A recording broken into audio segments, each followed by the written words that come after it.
అందరికీ నమస్కారం. రక్షాబంధన పర్వదిన శుభాకాంక్షలతో నేను మీ పరమేష్ కూర్చున్న. రక్షా బంధన్ కట్టేటువంటి విధానం చూద్దాము. ఏ విధంగా అయితే ఒక సోదరి ఆ చేతికి కడుతుంది కదా, తెలియకుండానే ప్రమాణం చేస్తున్నాం ఆ సోదరికి. ఏమని? నేను నీకు రక్షణగా ఉంటాను, ఎప్పుడు కూడా నీకు కష్టాలలో రక్షణగా ఉంటానని ప్రతిజ్ఞ చేస్తున్నాము. ఇలా కడతాను కదా, ప్రతిజ్ఞ చేస్తున్నాము కదా. ఇంకా ఆ తర్వాత రాఖీ కట్టిన తర్వాత బంధాన్ని బలం చేసుకుంటారు. బలం అనేది ఉంది, రక్షణ బంధించారనమాట. తన ప్రేమతో కావచ్చు, తన రక్షించడం కావచ్చు, బంధింపబడారనమాట మనము.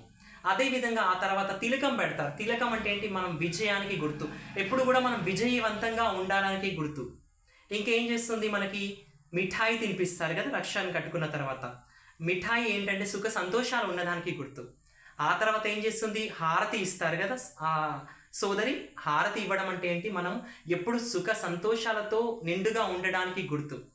ఈ విధంగా మనం మన సోదరికి ప్రతిజ్ఞ చేస్తున్నాం కాబట్టి ఆ ప్రతిజ్ఞను నిలబెట్టుకొని ఈ ప్రస్తుత సమాజంలో సోదరిని ఏ విధంగా మనం చూసుకోవాలనేటువంటి విషయాలను మనం రక్ష మాత్రమే కట్టించుకొని కాదు, రాఖీ కట్టుకునేటువంటి విధానంలో జీవితాంతం తనని రక్షణగా చూసుకోవాలని మనస్ఫూర్తిగా కోరుకుంటూ అందరికీ ధన్యవాదాలు.